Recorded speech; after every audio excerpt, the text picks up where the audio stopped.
Hello students, आज grammar में हम समझेंगे डिटर्मिनर्स। डिटर्मिनर्स मीन्स निर्धारक। परिभाषा देख लेते हैं पहले। डिटर्मिनर्स किसे कहते हैं या क्या होते हैं? किसी नाउन की संख्या या मात्रा को निर्धारित करने वाले शब्दों को डिटर्मिनर्स कहते हैं। ये खास बात ध्यान रखनी है आपको। नाउन की संख्या या मात्रा, इसीलिए इनका शब्द है निर्धारक, यानी ये निर्धारित करते हैं। ये जिस नाउन के पहले आते हैं उसकी मात्रा या संख्या को बतलाते हैं। तो ये ध्यान रखना है कि इनका प्रयोग हमेशा नाउन से पहले ही किया जाता है। कुछ खास डिटर्मिनर्स हैं आपके जिनका यूज हम समझेंगे, क्योंकि एग्ज़ाम में आपके फिल इन द ब्लैंक्स आते हैं करेक्ट डिटर्मिनर्स भरने के लिए। तो ये लिस्ट दी हुई है। A, all, an, another, any, both, each, either, enough, every, few, fewer, less, little, many, more, most, much, neither, no, other, several, some, a few और अ लिटिल। कुछ जो खास बात आपको ध्यान रखनी है डिटर्मिनर्स के यूज में, वो ये है कि निम्न डिटर्मिनर्स का प्रयोग कभी भी अनकाउंटेबल नाउन के साथ नहीं किया जाता है। वो कौन से हैं? वो ये हैं: an, a, another, both, each, either, every, few, many, neither और सेवरल। इन सभी का प्रयोग कभी भी अनकाउंटेबल नाउन के साथ नहीं किया जाता। यानी कहने का जो आशय है, इनका प्रयोग हम काउंटेबल नाउन के साथ करेंगे। काउंटेबल नाउन मीन्स गिनती वाली संख्या के साथ में ही, जो गिनी जा सकती है उसके साथ में हम इन डिटर्मिनर्स का प्रयोग करते हैं। तो कभी भी आपके फिल इन द ब्लैंक्स में करेक्ट डिटर्मिनर्स भरने के लिए आया हुआ है तो आपको सबसे पहले ये देखना है कि वो काउंटेबल है या अनकाउंटेबल है। एक और ख़ास बात जो ध्यान रखनी है डिटर्मिनर्स के ऊपर, ऑल और सच को प्री डिटर्मिनर्स कहते हैं। क्यों?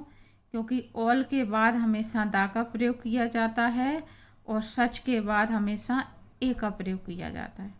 ये बहुत छोटी छोटी सी बातें आगे बड़ी क्लासों में नहीं बताई जाती हैं, तो बच्चे गड़बड़ कर जाते हैं। तो आपको ये ध्यान रखना है कि ऑल के बाद दा और सच के बाद ए का प्रयोग किया जाता है। जैसे एग्जाम्पल के तौर पे, I have lost all the jewellery. यहाँ पे ऑल के बाद दा का प्रयोग किया गया।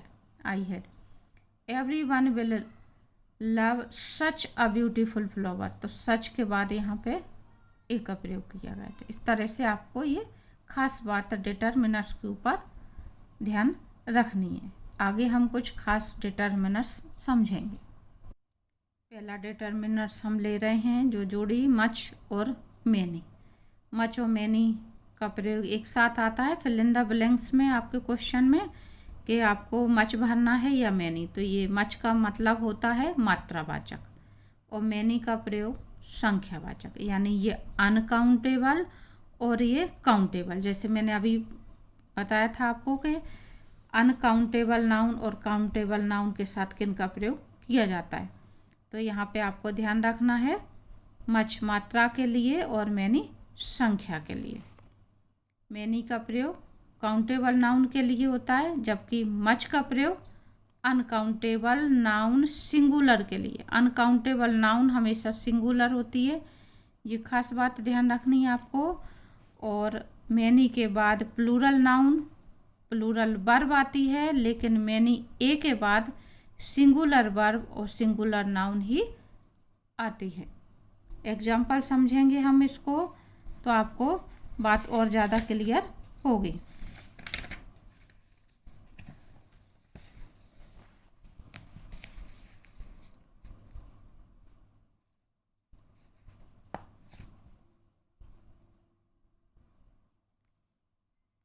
There is not much water in the well.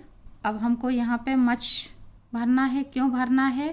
क्योंकि इसके बाद जो नाउन आई हुई है वो वाटर आपकी अनकाउंटेबल है, यानी हम इसकी गिनती नहीं करते, हम इसकी मात्रा वगैरह नापते तोलते हैं। तो खालिस्तान के बाद आपको ध्यान रखना है क्वेश्चन किस तरह से आते हैं एग्जाम में, अभी मैं वो भी आपको बताऊंगी। तो यहाँ पे मच का प्रयोग क्यों आया, क्योंकि ये अनकाउंटेबल है। फिर क्वेश्चन देखें, how much sugar do you take in your tea. तो मच का प्रयोग यहाँ पे शुगर के लिए, शुगर भी मात्रा इसकी हम तोलते हैं, गिनते नहीं हैं। आगे है, many people were killed in the explosion. People शब्द काउंटेबल नाउन है, इसलिए इसमें मैनी का प्रयोग आया। How many sheets of paper do you want. Many के बाद ये शीट्स शब्द एस लगा हुआ है। प्लूरल शब्द आते हैं कोई भी नाउन के तो उसमें आमतौर पे एस लगा होता है, कुछ शब्द जो अपने प्लूरल होते हैं उनमें एस नहीं रहेगा, तो आपको ये ध्यान रखना है। अधिकतर शब्द आपके जिसमें एस लगा हुआ है तो वो काउंटेबल नाउन होती है, तो उसमें हम मैनी का प्रयोग करें। क्वेश्चन समझें, मच और मैनी का कैसे आता है। जैसे ये दिया हुआ है question, fill in the blanks with much और मैनी एज रिक्वायर्ड, या फिर आपका इस तरह से ब्रैकेट में दो शब्द आ सकते हैं एग्जाम में, एक ही अगर सेंटेंस आता है तो मच या मैनी। आपको देखना है कि इन दोनों में से क्या करेक्ट वर्ड आपको भरना है।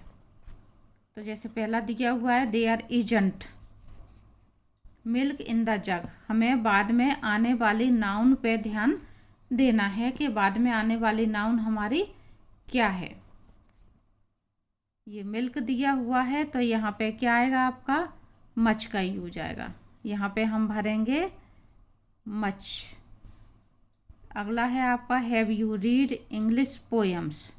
यहाँ पे नेगेटिव इंटेरोगेटिव से कोई अंतर नहीं पड़ता है, सिर्फ नाउन देखना है आपको। इंग्लिश पोएम्स, यहाँ पे एस लगा हुआ, ये प्लूरल हो गई यानी काउंटेबल नाउन हो गई, इसलिए इसमें आएगा आपका मैनी। नेक्स्ट है आपका, he hasn't so friends, S लगा हुआ है यानी काउंटेबल नाउन है, तो फिर से हम मैनी भरेंगे। नेक्स्ट है आपका, she hasn't money to spend on her daughter's marriage. यहाँ पे आपका मच आएगा। नेक्स्ट है आपका, how time do you take to reach the school. Time शब्द अनकाउंटेबल नाउन है, इसलिए इसमें आएगा आपका much. He had to work to do, इस शब्द को आपको ध्यान रखना है, टी डबल और टू के बाद हमेशा मच का यूज किया जाता है। और अगर आपको ऐसे समझ में नहीं आता है तो आपको बाद वाले शब्द पे ध्यान देना है, क्या इसमें एस लगा हुआ है, प्लूरल है क्या। तो प्लूरल के लिए हम मैनी का प्रयोग करते हैं। I don't know how things he has stolen, यहाँ पे एस लगा हुआ है तो हमें मैनी का यूज करना है यहाँ पे। नेक्स्ट है आपका, candidates were called for interview. यहाँ पे भी आपका मैनी आएगा क्योंकि कैंडिडेट्स प्लूरल हो गया। तो इस तरह से आपको ध्यान रखना है, मच का प्रयोग हम अनकाउंटेबल नाउन के लिए और मैनी का प्रयोग काउंटेबल नाउन के लिए। ये जो मैंने आपको एग्जाम्पल समझाया, उम्मीद करती हूँ इससे आपको मच और मैनी का यूज क्लियर हो गया होगा। कुछ और एग्जाम्पल देख लेते हैं मच और मैनी के, जिससे आपको बात क्लियर हो जाए। Many people come to see the match. People शब्द आपका काउंटेबल नाउन है, इसलिए यहाँ पे many. Many problems have come up suddenly, problems S लगा हुआ है, काउंटेबल नाउन, इसलिए many. There are many flowers in the garden, S लगा हुआ है, काउंटेबल नाउन, इसलिए many. Many a flower is born to blush unseen. अब यहाँ पे जो आपको खास बात ध्यान रखनी है, मैंने आपको समझाया था मैनी शब्द प्लूरल है, प्लूरल वर्ब आती है, लेकिन मैनी एक तुरंत बाद वर्ब जो आती है वो सिंगुलर आती है और नाउन भी सिंगुलर होती। तो मैनी ए के बाद फ्लावर सिंगुलर है और इज भी सिंगुलर है। इस तरह के एग्जाम्पल कंपटीशन वगैरह में बहुत ज़्यादा पूछे जाते हैं, तो ये आपको आगे ध्यान रखना है। He has much property, property uncountable noun है इसलिए much. I have much work to do, work uncountable है इसलिए much. Does your cow gives much milk, milk यहाँ पे अनकाउंटेबल नाउन है इसलिए much. There is much water in the pond, water शब्द uncountable है। I don't have much time, time शब्द भी अनकाउंटेबल है, तो यहाँ पे much. Many a good man has been destroyed by drink, many a के तुरंत बाद मैन नाउन जो है वो सिंगुलर और वर्ब भी सिंगुलर, क्योंकि एग्जाम्पल में कभी कभार यहाँ पे भरने के लिए आपको वर्ब दे सकते हैं, तो आपको ये खास बात ध्यान रखनी है। तो ये इस तरह से आपका मच और मैनी का जो यूज है, उम्मीद करती हूँ आपको समझ में आ गया होगा।